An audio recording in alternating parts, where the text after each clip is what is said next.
This is John Bullard, owner of Fantastic League of Wrestling, and I'm drinking at Moe's. This is Drinkin at Moe's, where we talk about the pros of pro wrestling in the Midwest while sipping on some brews with blessed beers and wrestling. That's my scene. Death matches and lucha libre, it's all so mean. I'm a straight up smart goofball, not no kiss ass. I stand tall when it comes to wrestling. I'm the king. I know every move, every fling. Get ready for a wild time with Drinkin at Moe's, where we don't quit. Drinkin at Moe's, that's where it's at, like a power bomb. We hit hard, never flat. Fucking right, we're living the dream. Talking about wrestling, oh it's a scream.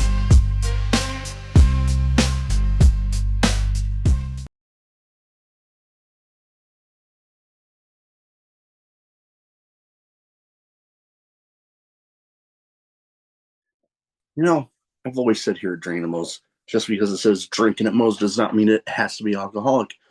So I'm happy to say Drinkin' at Moe's is sponsored by Prince Nana Coffee. The exact same guy you see every week on Dynamite, on Collision. Yes, he has his own coffee, and it's freaking delicious. They don't even roast those beans until you've placed your order. And you might be telling me, hey, Big Mo, I'm more of a tea guy. They got you covered there too. Use the referral link in the description of this video.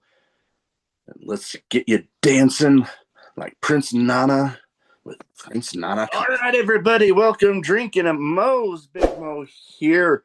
You know the drill. You too, like, subscribe, share, comment, all that good stuff, if you will. Don't forget about the audio platforms too. Things are growing. Things are exciting times. Today, I'm excited to have with me the man behind Fantastic League of Wrestling, John Bullard. How you doing? My friend, I am doing well. How you doing today? Oh, I can't complain. Like we mentioned, was talking about before recording. I was as of recording, at the AEW tapings last night. The snow didn't stop me. It didn't stop a lot of people. I was really impressed by the turnout they had in the over there was Omaha, Nebraska. So Yep. good crowd. Oh yeah, I had to take a little way around. It was the main way to get there from where I live in Omaha would be the interstates, but I knew of a way around, so I just took that and got there a lot safer than the interstate traffic. So hey, but before we get into the start of this new season of Fantastic League of Wrestling, I'd like to start off everybody when they first come on. What got you started as a fan, and then what got you making the leap into the business? Well, for me, grew up in wrestling, grew up in the Deep South. So where I grew up at, it was pro wrestling, NASCAR, and football was like religion for everybody. You know, so some of my earliest memories was sitting in my Papa Sam's lap, 3, 4 years old, and watching WTBS 6:05 Eastern Time, as everybody from the South remembers what that means, pro wrestling. Oh yeah. And grew up watching NWA and WCW, and and as a kid growing up, I ended up watching like WWF, and then satellite television came in, and even more wild because I was able to see like Mexican lucha libre and all these other different worlds of wrestling that I never thought my little eyes would ever see. Was also a huge magazine collector too. Collected all the Afters, the Wrestler magazine as well. So I was always a kid was interested in like what was going on, not just for the big companies, but on the independents and who was going on in Japan and Mexico. So I was a wrestling nerd from day one, and still am a wrestling nerd from day one. So that's how my love for wrestling started.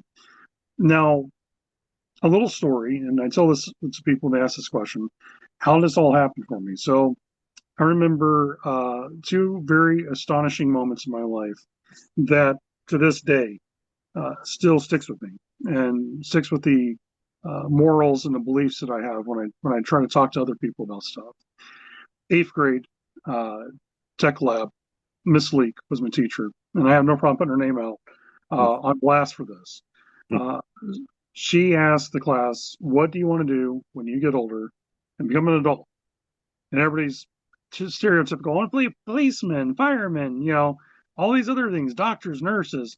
It got to me, and I was like, "Oh, and be in professional wrestling." And I remember everyone got quiet. It was like, "Oh, the weird kid in class wants to be a wrestler, wants to be in wrestling." And I never forgot what she said to me. And she said, "That's cute, but that's probably one of those dreams that will never happen. Now, what do you really want to be when you grow up?" And that devastated me because this is a teacher that I had a lot of love for. And Yeah. that day, she became like public enemy number one to me. And so from 8th grade to 11th grade, I never talked to another soul about what I wanted to do. So sure enough, 11th grade year, I was in English 101, and tucked into my English book was that year's PWI 500. And the school teacher was a substitute that day, and her name was Diane Njpw, who probably had the most profound impact on my life at that time. So she walks behind me. She sees it's not the Shakespeare that I'm reading; it's the Shakespeare of the Ring that I'm reading, which is pro wrestling. And I never forget this. She didn't grab the magazine. She says, "Hey, who's number one this year?" And it's shocking. I was like, "What? You know what PWI 500 is?" And she said, "Yeah, my son's a professional wrestler." And instantly, this woman became the coolest person on earth. And I was like, "Your son's a professional wrestler?" And she said, "Yeah, he wrestles as Big Daddy Rhodes here in South Florida." Oh my God, this is the coolest thing ever. So I wait till the class is over, and I walked up to her and I said, "I haven't told another person this since 8th grade. My dream is to actually be in professional wrestling. But I've always been told it's a pipe dream, And she's like, I never forget what she said to me. She said, "I want to give you the best advice. Never give up your dreams. You got to train hard for it. You got to work hard for it. Anything in life is worth attaining, but you got to bust your butt for it." And she said, "I'll tell you what, here's this guy's telephone number. I want you to give him a call. Let him know I sent you and see what goes from there." That number was to a guy by the name of Spike Moore. Spike Moore was a WCW power plant graduate, and he helped run a promotion called Southern Championship Wrestling that her son and him was both running. Literally was giving power plant graduates opportunity to work small shows in front of small town hick wrestling crowds, mom and pop, and all the wrestling fans that we love, being around. So I remember first time I gave him a call, I was so nervous, and he picks up the phone, and it was like, "Oh," and I hanged up the phone. So I was like, "God, I can't believe I called him." He answered, but I was too cowardly to say anything. Sure enough, he calls me back, and I was like, "Oh God, what I'm going to say to him?"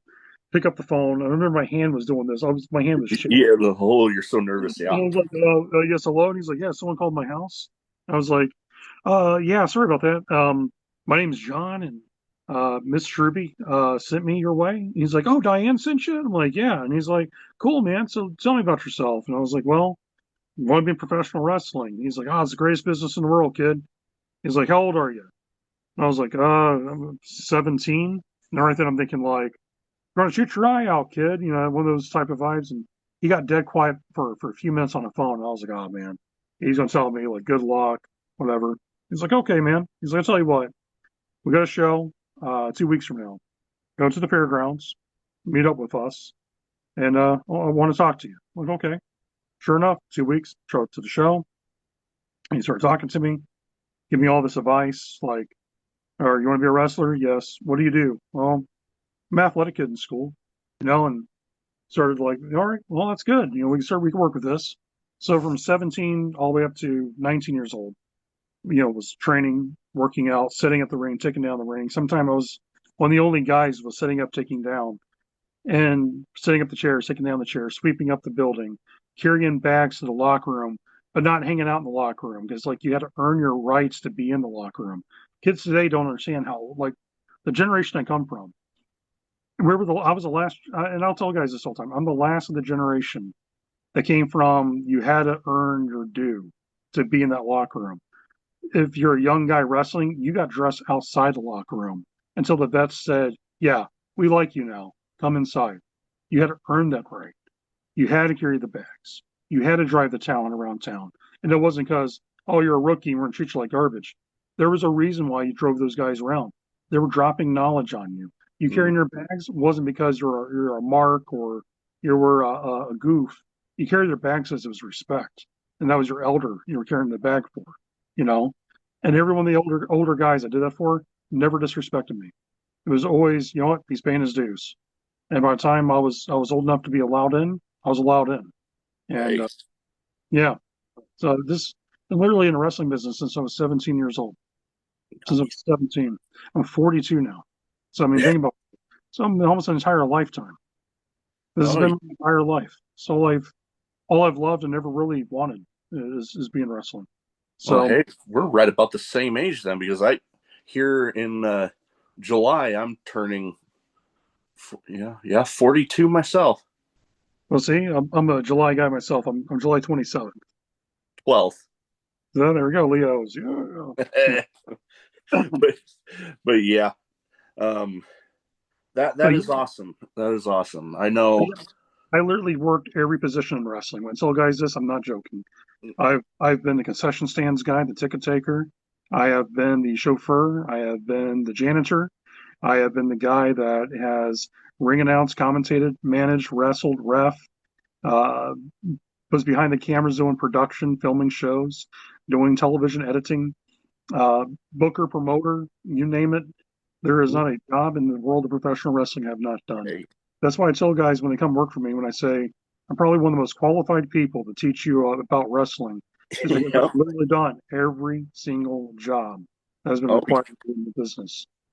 oh yeah, and that's interesting because I've definitely talked with a few people, like more than a few, about that there's so many jobs in the wrestling business that like a lot of them don't involve actually being in there in the ring doing all that, putting show production, behind the scenes stuff. Yep. uh, Too many for me to announce off the top of my head right now and not get tongue tied. One of the things I always preach when I do my team meetings, tell guys all the time and girls, never disrespect the security, never disrespect the people who do the doors, never disrespect the janitor or anybody else, because without them, we don't have a show either. And those people should be treated with the same amount of respect as you do your brothers and sisters in the Oh, locker room. And oh yeah. that's why anytime I work, even when I don't promote my own shows, when I go work for someone else, I'll make sure I go around and shake every single person's hand that are working staff and thank them for their time tonight. Oh yeah. Because my farewell in Berlin, when I wrapped up my commentary career, first person I gave thanks to wasn't the wrestlers, wasn't the promoters. It was Chuck who ran the venue. I think Chuck and his staff were always allowing professional wrestling in Berwyn for the last 25 years. Mm. Because that man does not get enough to thank you for what he has done for Berwyn wrestling. Without The amount, yeah, there's a oh, go ahead. no, go ahead. Oh, I was just thinking the amount of shows that I hear about that happen in Berwyn at that Berwyn Eagles Club, it's just insane. There's just so many. Yeah. And It's it, literally the Corrigan Hall of America. oh, definitely. And I definitely am a firm believer in introducing yourself when you're at the shows to everybody, because one of my first ventures into like with my podcast with going to a fan fest for, actually it was for Warrior Wrestling when they did their St. Louis stop a few years ago. And I just remember, I believe it was Uemura and Cauffman, who's since had to medically retire from wrestling, but they came over from New Japan.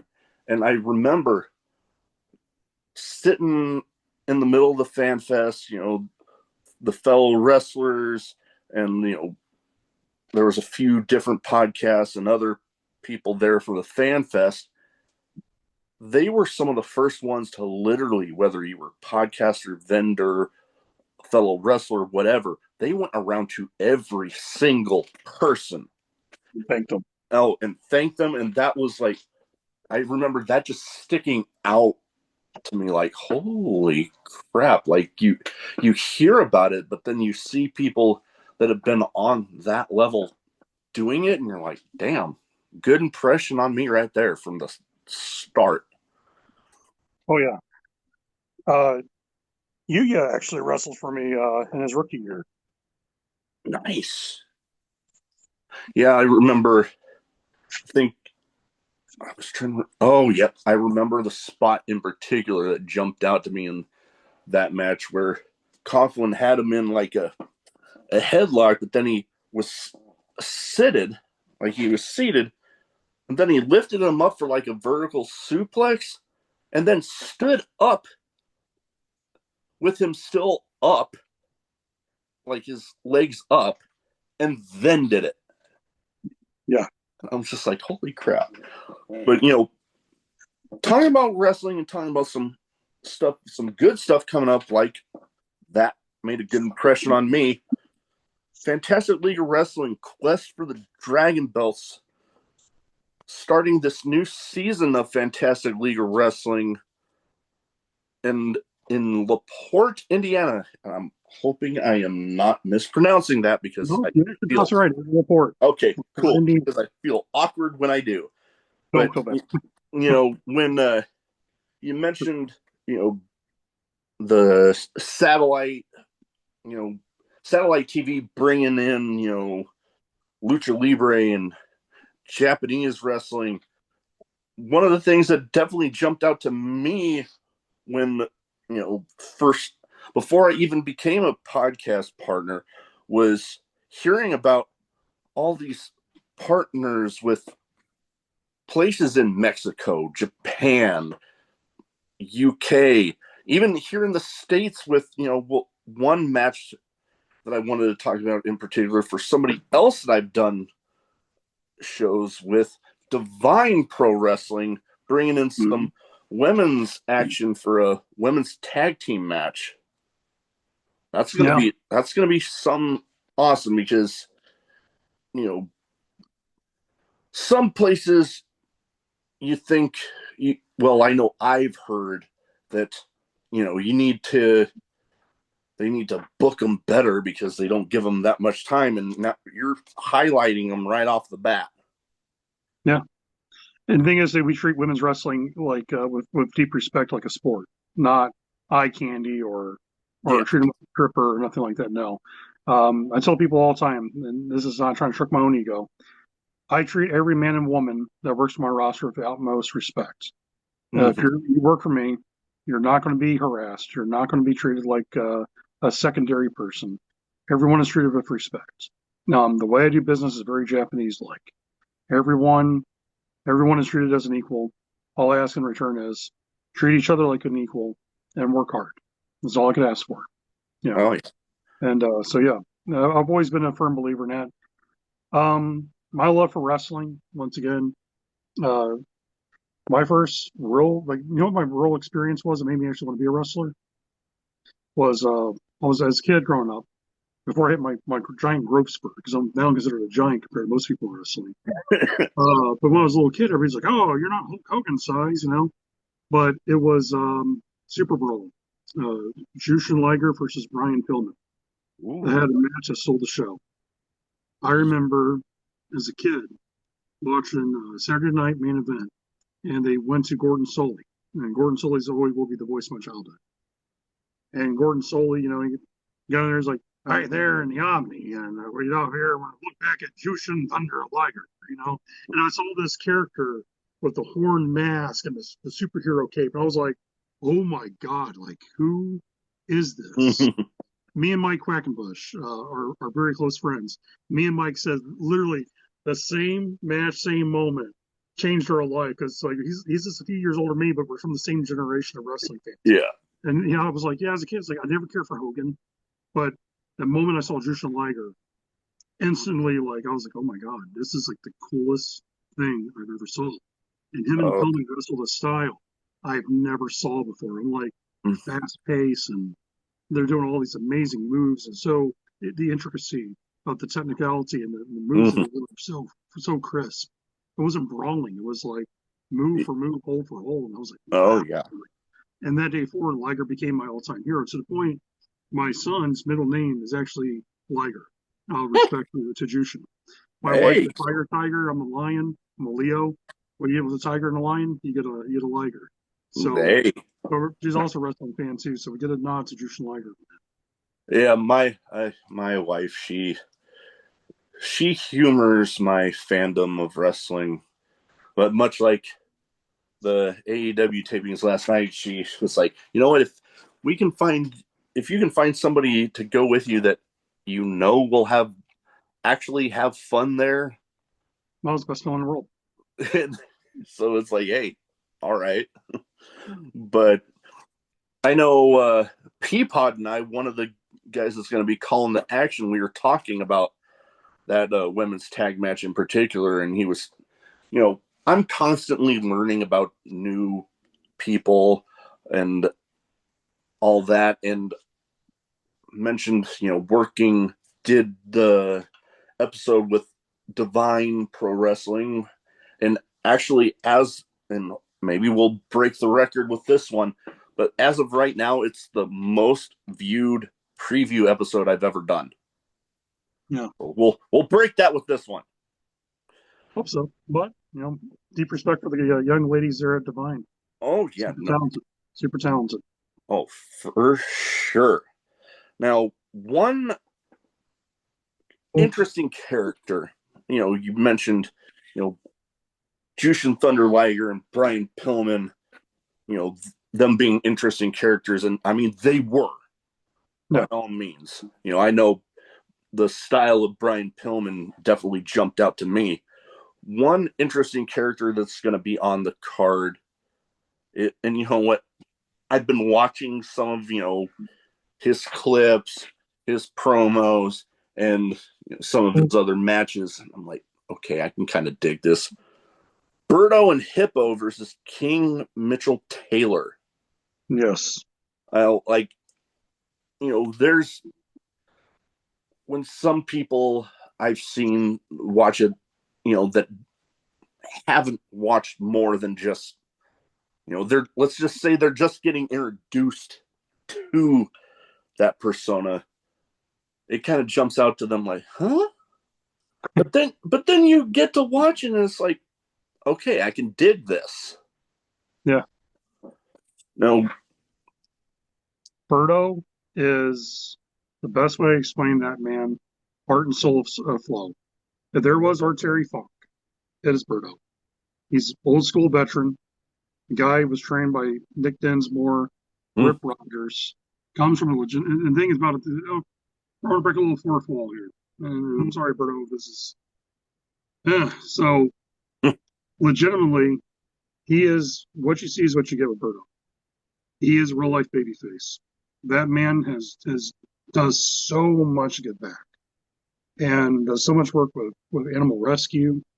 That is awesome. Super charitable human being. Never, as long as I've known that man, as long as that man has worked for me, he has never walked up and says, "What about me?" He has always asked, "What can I do for the company, and what can I do for the younger boys and girls in the locker room to help them out?" He's always put everyone else first. That is awesome. And that speaks even more to me because, before my wife and I were trying, to have a child, we actually helped out with a short-nosed breed dog rescue, like French Bulldogs, Bostons, English Bulldogs, that sort of thing. So hearing somebody else out there helping out with animal rescues like that speaks to my heart right there. Babyface, I'll tell you, I'll make it even more babyface for you. No, This guy ran a charitable show in southern Indiana to raise money to turn a kill shelter into a non-kill shelter for animals.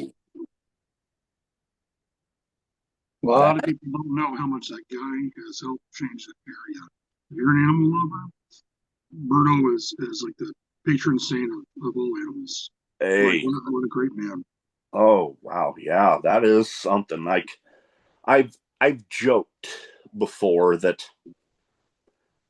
I'm an animal lover. I'm not a vegetarian by any means because I love a good cheeseburger too damn much. But when it comes to my pets, like my dog or cats or whatever, you know, I I have a huge soft spot for that sort of stuff. And knowing somebody out there doing, like, I didn't even know that anybody has ever done anything like that to raise money to kind of switch it over like that. So that's awesome. Yeah. The thing is, I'm probably one of the first people that openly told that story out loud. But it needs to be told. Hey, This is like, let's be honest, in the world of wrestling, a lot of the guys who act like they're heroes, sometimes there's some great guys out there, but I'll also be honest too, some of them aren't the best people in the world to be. And I hate to be the guy who kind of breaks kayfabe and destroys people's, but it's the real world. People have, now rose-colored lenses anymore. yeah, no, He's one of the only few I've really truly encountered that you go, okay, he's a really nice guy, but what is he hiding? Because yeah, to be honest, we're conditioned now, and unfortunately, in our world society, yeah, that we treat people like that. I want to say this: oh yeah, he is the genuine, real deal. He's the real McCoy. that is awesome. And I know, I'm so happy that guy's part of Flow. I oh am yeah, so happy to say he's a cornerstone OG day one guy with me on this. He that probably will until the end of his career. By the time I can't run a show no more, I'm gonna trust me. He's with me until the very end. that is awesome. And you know what? I haven't had him on yet, but I'm making it No, my mission, even no, more so, to get him on now. you need to do it. Sure. Everyone needs to have the Birdo story told. And Oh, let me tell you something. Inspirational story, man. What that oh guy yeah, went through in his life physically, he here's a guy literally told by doctors like, "Good luck, you're not gonna wrestle again."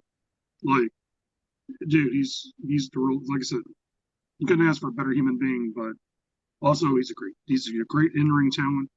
I tell people when they first see him, like, if you like Looney Tunes cartoon, he's like a real life Looney Tunes character I love it. come to life. Like, he's very, very comical guy in real life. Like, very funny dude. If I'm feeling down, I'll message Berto. Because I know Berto will lift me up in like 30 seconds of talking to him. He's a motivational speaker in his own race. That is awesome. I love that. Now, talk to the partnership with Divine. You've also got partnerships, bringing in people from other countries. One of them being UK legend Rapid Fire Tommy Gunn coming in against Nick Diamond. Yeah. And Peapod, when I had him on, I'll be releasing his episode here soon. I think next week, if I remember right, as of this recording. But he did a good job of building up Tommy Gunn there. I mean, I know of him. I've watched some of his stuff, but he definitely did a good job of, let's say, for those listeners of mine that might not know anything about him at all, did a real good job of building them up, and to be able to inform them just who you're bringing in there. It's going to be a treat. Tommy is one of the only guys left in the British wrestling scene of the guys that he's not. I'm going to consider him like old guard per se, but he's kind of the old guard now because he's like 37. But Tommy is one of the only few guys that could wrestle modern day style, but also could do hold for hold, counter for counter, rule of sport style. The Johnny Saint, the Marty Jones. He's from that pedigree. If he's going to tie you in knots, he can tie you in knots. Like, one of those guys that can legit do that. He's a wrestler's wrestler, and the guy could do the high flying, he could do the brawling. Tommy's one of those guys, like, whatever you need him to do that night, he can do it. You want comedy? You can do comedy. but he wanted him to go out there and have a smash mouth fight to the finish. He had a match with him and his brother. His brother's a wrestler too, and they had a match. They just went out there and just beat the living hell out of each other, and had the fans like on their feet, like going crazy for it. And then I turn around and the next night later, he's wrestling a 60-minute match, and not even throwing a punch, but just trading moves, and it's entertaining while watching. He's a wrestler's wrestler. And he's going up against a young man. That there's a reason why that match is booked, because Nick Diamond is someone I consider a future superstar in the making. Nick has all the tools to be the next big breakout guy in the Midwest to be on TV. He looks like a wrestler. He talks like a wrestler, and he can wrestle like a wrestler. And he's a good look. He reminds me of he gets a lot of Shawn Michaels comparison, and rightfully so. He reminds me a lot of Michael Shane. For Michael Shane. And that's a huge compliment, because Michael Shane was a hellacious wrestler. Oh yeah. Now, I haven't been able to get all of the matches, written down for my notes, but there was one that we didn't get into the episode with Peapod, Dragon Jones versus Dylan Derringer, and we talked about Jushin Thunder Liger, and just from the mask alone, I kind of got those vibes with him, with the Dragon Jones. High flying, he can mat wrestle, and he's got a legit MMA background, and his strikes are he's real. When that kid throws a kick, if you're not ducking, man, you're eating a buzzsaw right to the face. Like he's snug, he's good, and he's a good wrestler. He was trained by Josh Raymond. He was a very, very respected Michigan wrestling legend in his own rights. And Dragon's good. And this is a test for Dragon, because, in my opinion, Dylan Derringer is that hidden gem in Michigan wrestling that, once again, a young guy, but everyone now books him in the big fight atmosphere. Everybody knows, like, if you want to really prove yourself, wrestle Dylan Derringer, and you're in certified banger. That match, I tell people all the time, is like, that's a match that's being slept on. And that might be the match that wakes everybody up and be like, yo, those two went out there and they killed each other, and it was great to watch. They both wrestle similar style, but yet it's one guy who wants to prove himself to the guy who's now the proving stone, that measuring stick. Yeah, it's like that's the measuring stick now for Western Michigan wrestling. Derringer gets that now from a lot of people. And here's Dragon Jones, still in his rookie year, getting put up with the guys like, all right, see how you do, because he's good. And that's awesome. Get to the limit. And that's why I want to see it. I told that to Dragon Jones. I booked it. I was like, there's a reason why that match was booked. And he's like, what's that? I was like, it's a proven match. You measure yourself. He's one of those guys you want to measure yourself to. Like, okay, it's got to hang with. And Dragon said it to me best. He's like, he said, that's a match since I broke into the business. He's like, that's a match I wanted. He's like, nice. I'm going to get this. So, yeah. That is awesome. That's awesome that he's getting it there that night, April 5th. Quest for the Dragon Belts. Now, we talked, some partnerships, and I've already talked with one particular individual that's going to be going on this excursion for one of the partner promotions over in Japan in Gran Torino. But there's one other guy that's going to be joining him over there. But they will be there for this show April 5th. Because, I specifically asked because I don't think before Gran Torino and I chatted for the show, I don't think that he had made me aware of when exactly he was leaving. So I was like, oh, are you going to be there? And he's like, oh, yeah. So I'm like, oh, sweet. I am looking forward to seeing this. Yeah. Zach Abstract you're talking about. Yes. Well, background on Zach. Zach was one of the last guys that was trained by Harley Race. Ooh. He's trained by Harley Race. He's trained by Skyday in Mexico. Skyday's the master of the thousand holds in Mexican Lucha Libre. Zach reminds me so much of Kenny Omega in a very positive way, like super talented. He's still in his 20s, I tell everybody, it's like, he started training when he was like in his teens. I'm like, you guys don't understand, he's already a veteran and he's still young, and he's good, like really, really good. So, and it was one of those things, our partners, FTO in Japan, Fight Team Oita, ran by Skull Reaper, we formed our partnership. And one of the first things they said to me was, who would you like to send to Japan to come work for us? And I was like, Torino already has his passport. He's putting in the work. Every time I watch him, he's got a new move. He's got something new. He's invested in his image. He's invested in wrestling. Like, it's who I want to back up. I want to back people who actually want to do this for a living. I don't care for a hobbyist. I don't care for, oh yeah, I do this and it's cool. This is for his career. And Zach's the same way. Two guys that literally each sleeps, drinks the business. And that's why I give him that opportunity. And so, Zach was one of those guys who's already went to Mexico, lived in Mexico for a while to train. That's dedication. You literally take your entire life and go, I want to go down there now for 3-4 months and just live there and live the life of a luchador. And he did that. Oh yeah. Now it's time to go to Canada and go to Mexico, go to Japan again, and come over a traveler. And Torino, of course, he's teaming up with Kenny Nine, who's another one of the young pillars of Flow that's really got the fans behind them. They're a tag team known as Cyberstorm. Yeah, he was telling me about that. Love the name. Reminds me a lot of Too Cold Scorpio and Jay Lethal. It reminds me of those two guys a lot. Nice. Throw a little bit of a homage to Bret Hart too, because Kenny's a huge Bret Hart fan. He'll throw in the sharpshooter too in his match too. But those two guys are super over. When they went into our theme park show, we do Indiana Beach every year. Both of them that came out, that crowd just went crazy for it. It's like what they call like the superstar pop. You get fans, yay! And then you get the ones where kids are like jumping up and out of their seats and they're like, oh, well, look at how cool he looks. And they're the same way that me and you probably looked at guys like Jushin Liger when first. I'm like, this is the coolest looking person on earth. I gotta get his autograph. I gotta go take a picture with him. And those kids did the same thing with Kenny and Torino.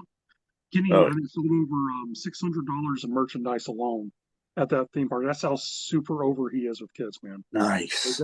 I'm actually scheduled to be recording with him mid next month. I have been in his life before he became a wrestler. Nice.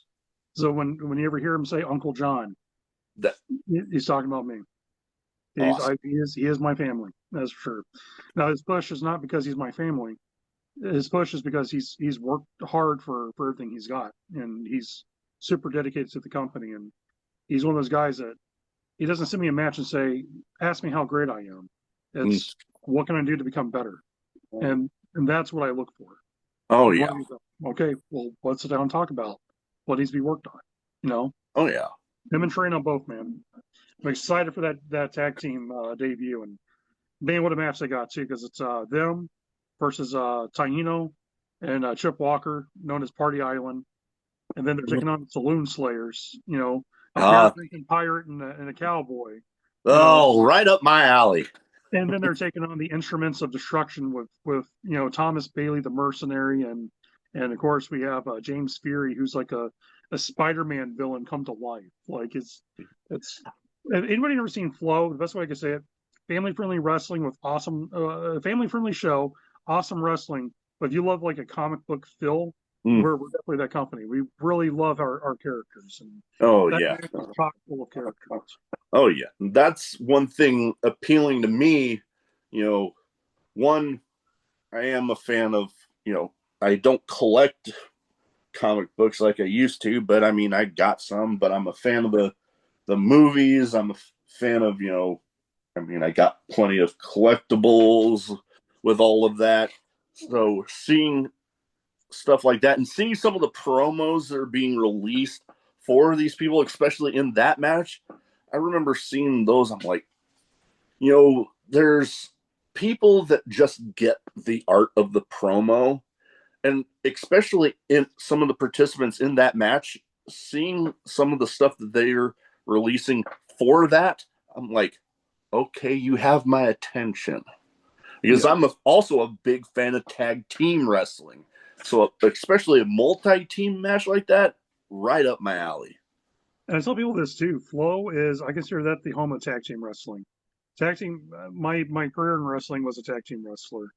Tag team wrestling is a passion of mine. You'll probably see more tag matches at a Flow show than you will a singles match. And people may not like that, I get it. Some people are like, maybe he's just booking people for the sake of putting them on a show. I'm like, no, I like to showcase tag teams.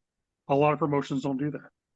Sometimes Yeah. promotions like, yeah, you get one tag match, and it's like some makeshift thrown together tag team that has no chemistry with each other. And it's like, no, I like to book tag teams and I like to create tag teams with guys I see that could really mesh well. I'm like, what if you guys do this together and work on this? And the next thing you know, you see it and it's like, oh my God, it's worked. Party Island, same way. Chip Walker and Taino. You got the frat boy who likes to drink his root beer, his root brewskis, and you got this badass Samoan Island warrior with his Puerto Rican heritage as well, and they gel so well because it's about having a good time.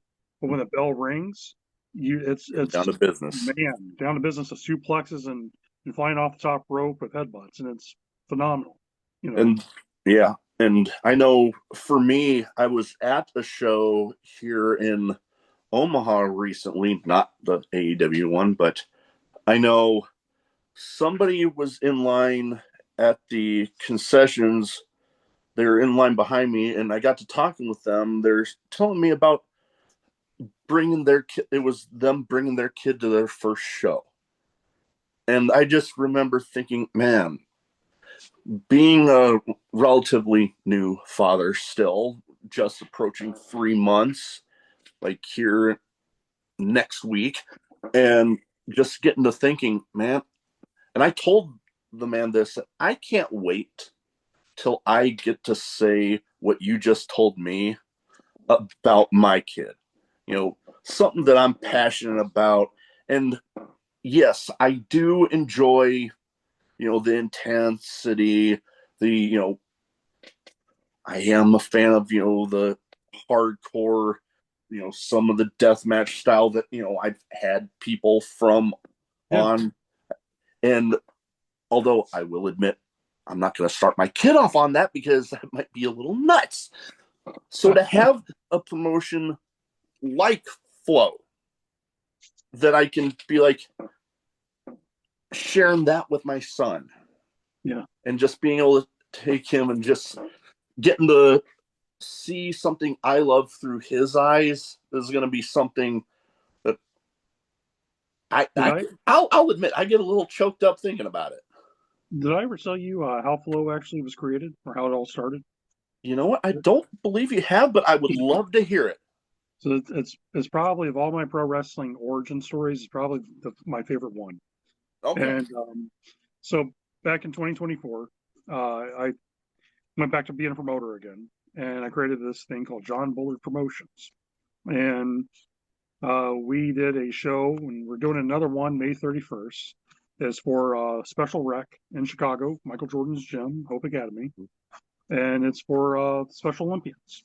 And that's a huge part of my life because my mother, God rest her soul, she was a special ed teacher. So in the work and being around a lot of those kids growing up, I understood, the hardships a lot of them go through. And some of them don't get the benefits like other kids do. Yeah. And so our entire show with them is for all Special Olympic kids. This isn't one of those outside shows where fans just go buy tickets. Nope. This entire show is for them. Nice. And we do a show in front of 800 to 1,000 student athletes that are Special Olympians. Nice. And when we got done middle of the show, Sean Porter, who was one of my business partners in Flow, he walked up to me and he was tearful. He was choked up about it. And he's like, I needed this show. I needed this in the worst way. He's like, and Sean was like, I did all this ultra serious stuff and referee death matches and a few other things. He's like, it's nice to be on a show where you could be a kid again and actually entertain and enjoy the art of wrestling without bloodbaths, without, doing all this stuff, but you can still have awesome wrestling. Family friendly doesn't mean bad wrestling. Family friendly means absolutely actually enjoy this and still have a great time. And that's our thing. But he said to me, he's like, And this kind of reminds me of what me and my friend on the couch one day talked about. I was like, well, yeah. And he's like, yeah, we came up with this idea of a thing called Fantastic League of Wrestling. He's like, this kind of reminds me of that idea. And I love that name. I was like, Flow. I was like, that's cool, man. And there's a lot of CCWs, there's a lot of PPWs, there's a lot of this and a lot of that. But there's almost no flows. And I was like, Well, next show falls in our lap, theme park show. Once again, this is a magic moment. Our ring announcer, Christian Barajas, asked all the audience, who's here first time ever seeing pro wrestling live? And 300 hands showed up. And my wife looks at me and she's like, oh my God. She said, you're going to be the very first live experience all these families ever have with pro wrestling. I ran it back in the locker room and told all the guys, I was like, whatever you do tonight, remember it's for the fans. Make memories. The feeling behind Flow and my philosophy with Flow is we're here to create moments and we're here to give a fan a memory that they will treasure. And a big inspiration to me is Savannah Bananas. Not to interrupt you, but my wife has been craving to go to a Savannah Bananas game. They're playing at Cauffman Stadium in Kansas City. My wife ended up getting tickets, so I'm going in May. Enjoy it, my friend. Enjoy it. But back to your story. But Jesse, the owner of the Bananas, is someone who I'm a huge fan of. And I got all of his books, and my thing I tell people all the time about Flow is we don't chase fans, we create them. And that's our philosophy. If I have a show that has 50 people, now some promoters would hate that. And trust me, I'm a businessman, you got to make my money too. But what I tell people is this: those 50 fans, my goal by the end of the night will become such ingrained into our culture of what we do at Flow that they'll come back with another 50 fans and other fans, more fans, to the point that people go with the flow. And when I approached Sean with the idea of making Flow become a reality, I said, Sean, I don't want to do John Bullard Promotions no more. I said, but I want Fantastic League of Wrestling to take its place. And I want us to do the superhero wrestling show and larger than life characters, and the villains are villains and the good guys are good guys. And I want that. And I'm a father myself too. And I thought about my time when I did deathmatch wrestling. I did the other stuff. And I left that world for a reason. Was as much as I love the guys and girls in that field, and I'm not ever going to judge them. But becoming a father opened my eyes to, I want to give my son a life where he can enjoy what I do without worrying about debris and weapons and things being flown on top of him and someone bleeding all over him. And those are to death matches, but I wanted to create something that my son can actually enjoy. My wife can take him to the shows and enjoy, And that's why Flow was created. That is awesome. To give me his blessing. And me, Sean, and Scott Jones are the guys that help run Flow. And without those two guys, I'd probably be driving myself crazy every day. And there's other people like Peapod and Josh Patterson, and I can go on a long list of people that I give thanks to every day. Those guys definitely are cornerstones for me. But yeah, we have a lot going with the company. I mean, this show alone, we have Tommy Gunn from the UK making his United States debut, but also making his United States debut from Strong Classic Wrestling in Mexico is Elton Golden, the Mexican Playboy, and he's going to be in the Four Corners match with Trash Panda, one of our other beloved stars. He's a phenomenal wrestler in his own right. And then we have Princess Deathwish, who's one of the most entertaining characters you will ever come across in your life. Like, this is a person I've seen that the crowd will either love or hate 30 seconds. Just by his trance and the way he moves around the ring. Makes people want to murder him or they'll love him. There's no ifs or buts about it. It's just super over in his own rights. But then they're taking on probably one of the hottest young stars in the Midwest, Rafael Quintero from Chicago, who's been seen on NWA. He's been seen on AAW. Rafael is one of those young luchador talents that's skyrocketing. And that four corner match alone It No. could be another one of those that steals the show. Oh yeah, that definitely sounds like a show stealer. And me, I got my introduction to independent wrestling being stationed down in San Diego. San Diego, LA. Like for United States, that's like a hub of lucha libre right there. So, Yeah, Tijuana Border, man. I mean, Tijuana is one of the biggest wrestling capitals of Mexico. oh yeah. Although I hear something happened, but we won't go there because it was some negativity with a former WWE guy. But which reminds me, I don't think this will.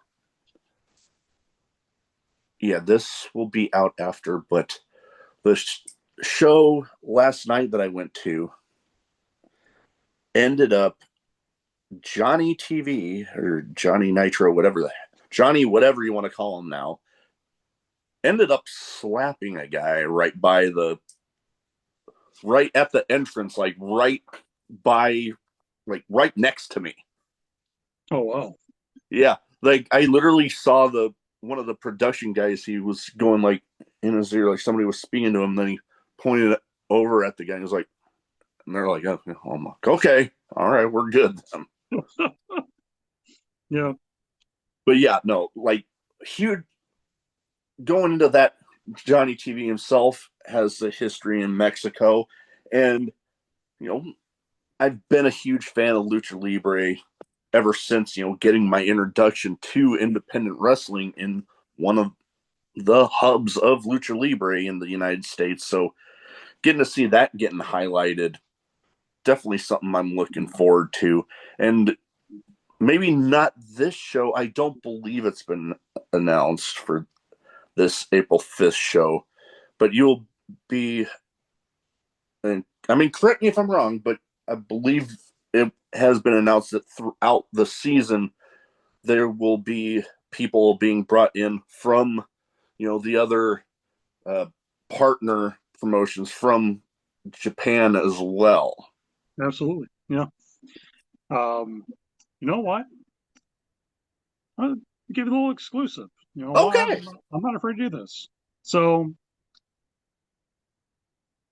May 31st, we have our huge show at Hope Academy, Special Rec, the kids in Chicago, Michael Jordan's gym. And we actually have a World Cup match planned. Nice. In one corner is Tommy Gunn of the United Kingdom. Nice. In the other corner, representing the United States, is Trash Panda. Nice. In the other corner, representing Japan from Dragon Gate, Law Charlotte. Ooh. Ooh. Okay. That's gonna be something special. I remember one of my first introductions to Dragon Gate itself was actually when I heard the now WWE superstar Akira Tozawa was going to be in town. And this was back when I was in San Diego. So, like, I went and I actually ordered a Dragon Gate pay-per-view to be like, okay, I saw that he was on the card. So I'm like, okay, I want to get this introduction to this guy because at that point, he's still relatively new to, crowds in the States. So I was like, okay, I want to get introduced to this guy. And then I see it. I'm like, oh, damn. I'm actually going to get to see this guy live. Holy crap. Yeah. So Dragon Gate, very familiar with. So getting to see, somebody from there coming in for this World Cup match in, you said May, end May of 31st. May 31st. That is going to be epic. Heck, the day before my anniversary. My anniversary is very easy to remember. June 1st. The first of the month is always the easy date to remember. Yeah. But As that's long a little nuts. Another match we shouldn't overlook though too, and is the Dragon Belts champions. Oh, yes. We don't Those want to effing forget about that. guys. Those effing guys, Don Tone Leon and Jay Leo. will be defending their belts against the Nocturnals. It's Stella Buho and El Noctumbulo, which is the Night Owl. Mhm. And I'm telling you, don't let Stella's size fool you. She's double tough. That little bird can fight, and she's not afraid. And her tag partner is one of the fastest rising stars in Michigan scene too. And Nice. yeah, that's that whole card is going to be so good. But I know TFG, they have been defending our tag belts everywhere. Um, I guess a little exclusive. I could drop it here because when we drop this podcast in August, let's just say those guys may be seeing some international travel. Ooh, that is gonna be awesome. I love getting to hear about how you know promotions like actively getting these opportunities for your guys like this. Yeah, Is I mean, for every good promotion out there, there are those that put a bad name out there in their area.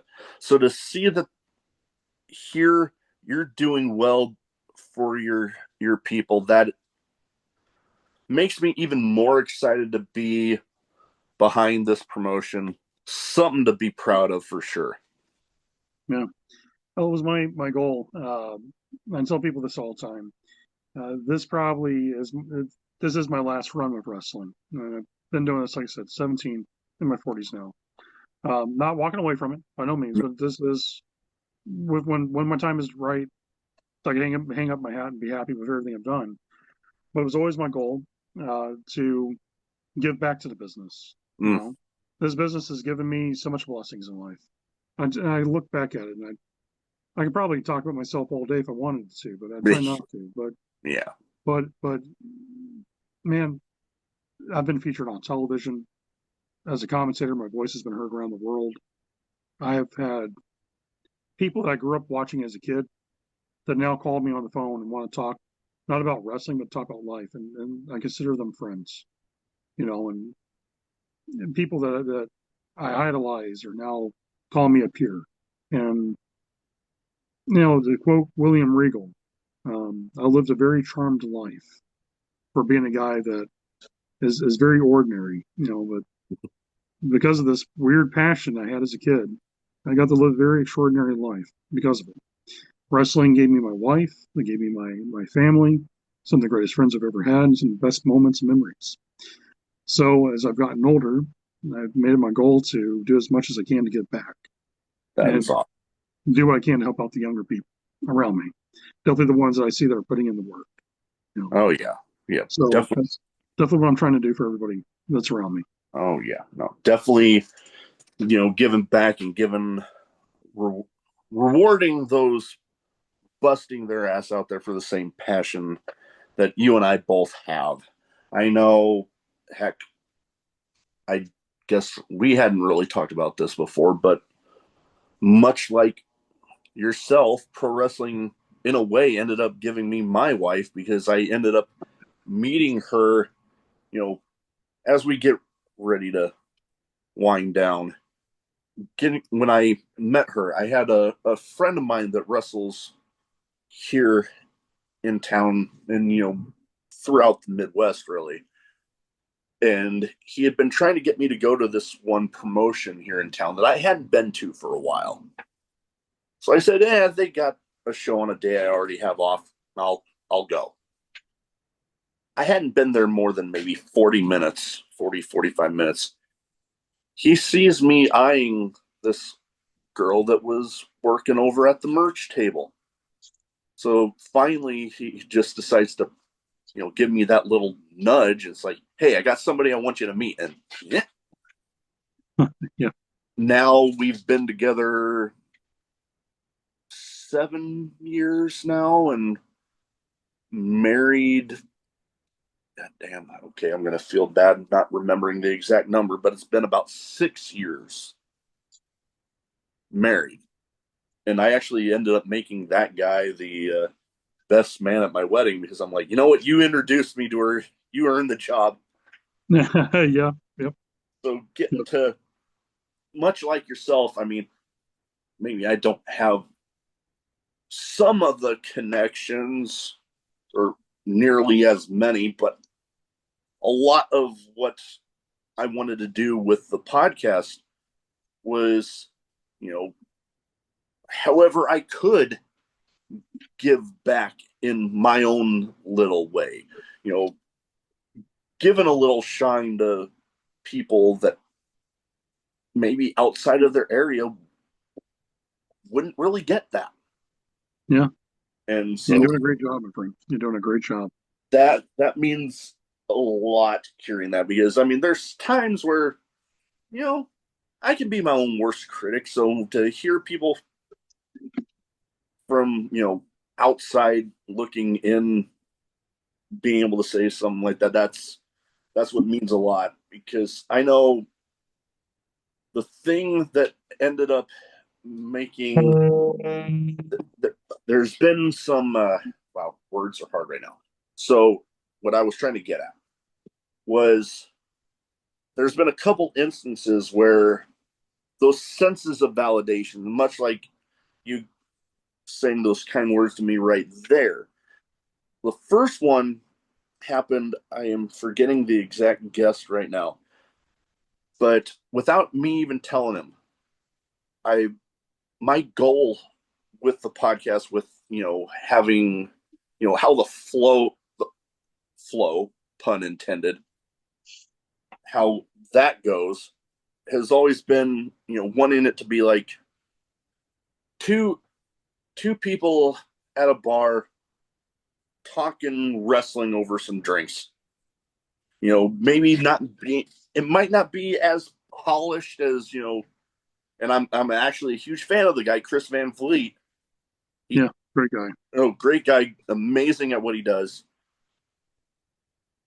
Nowhere, and you know what? I actually had somebody tell me, like, they thought of me in that light, and I'm like, dude, talk about a compliment, because I don't even think I'm in the same league as him. So hey, somebody else. He's the Chris, in my opinion, is probably the best interview man in wrestling.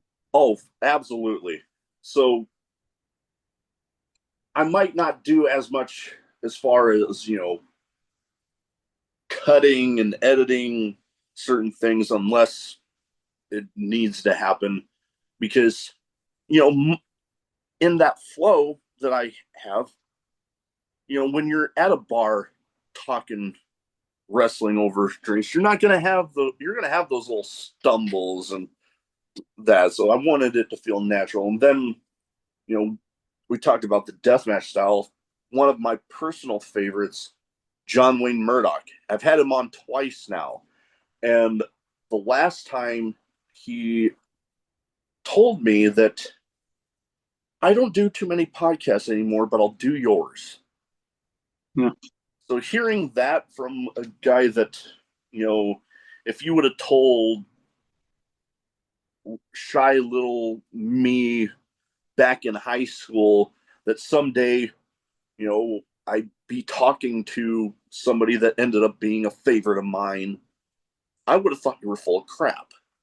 And to hear, him say that about me meant a lot.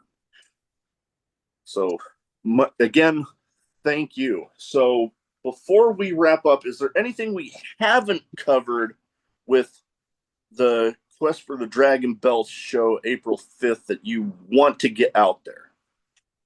You know what? Fans just need to go up there, buy their tickets. We still have some tickets available. Flowwrestling.net. You can order your tickets. It's affordable. I never try to make my ticket prices crazy. I want people who are working class to have a chance to go have a good time. Mom and dads. We have a family 5-pack for $40. You bring 5 people with you for $40. Sit down, watch wrestling. Affordable concessions. Good drinks. Make sure everyone have a good time. And yeah, I just look at this entire card. Nick Diamond, Tommy Gunn, Dylan Derringer for Dragon Jones. You have Karter, Cauffman, and Leela Feist taking on, of course, Ricki Morris and Leela Hall, who, in my opinion, phenomenal talent on both teams. Oh, yeah. All 4 of those young ladies are going to be like stars in wrestling, big time. Oh, for sure. Yeah, King Mitchell, who's one of the most over the top diabolical villains in wrestling, Mhm. going against Birdo, who's like the most belovable character ever. You have the Four Corners tag match, Trash Panda, Princess Death Wish, Alan Golden making his U.S. debut from Mexico, Rafael Cantero. You have TFG defending the Dragon Belts against the Nocturnals. And then you have that wild Four Corners tag match. Anything can happen because you have a human suplex machine and Chip Walker with the high flying Taino against Cyberstorm, which is a mix of Lucha Libre. Then you have the Saloon Slayers, who are the wild bar brawlers. And then you got the Instruments of Destruction, which God knows what in the world they're planning to bring because they do all types of stuff too. That match alone, every match on this card, I can look at it and say, this would be literally a main event in someone's company somewhere in the Oh yeah, Midwest. And all these matches are here on April 5th, Report, Indiana, Pine Lake Resort, Banquets. It's a beautiful ballroom. We're going to have a great time. It's going to be an amazing show. You that know, is that is awesome. I know, and I completely agree with you. Any one of these matches definitely comes across like it could be a main event match just about anywhere, yeah. which is awesome. You're getting all that in one show. A lot of packed action there. Well, that is about all I have. But before we go, where can people find Fantastic League of Wrestling social media wise? So they, if they don't already have their eyes on Fantastic League of Wrestling, which they should, they can go ahead and get them there. Yeah, they can definitely follow us on Facebook, Fantastic League of Wrestling on Facebook.com. We have two Instagram pages, Flowmaster 83, which is one of my main accounts I help run for Flow. And also, of course, Flow Wrestling is on there, FLO Wrestling. Then you also follow us on TikTok, also as Fantastic League of Wrestling on there. And also just check out our main website, flowwrestling.net, and you'll find all the links there and also all the upcoming news and also buy your tickets. Also, we have a cool thing coming up too for our fans. For those who buy front row seats, we actually have a collectible comic book cover for our first Flow event there to be autographed by all the wrestlers for those who buy front row seats. Nice. A little extra for the fans right there. And heck, you mentioned tickets, very affordable, I believe, starting at $10. Front row was what, 20 20? bucks. And then Yep, you and got family 5-pack for $40. that is awesome. Very affordable. So that way, for the fans that, might not be able to afford, and good Lord, I've seen the prices for WWE shows, especially if you want to be that close.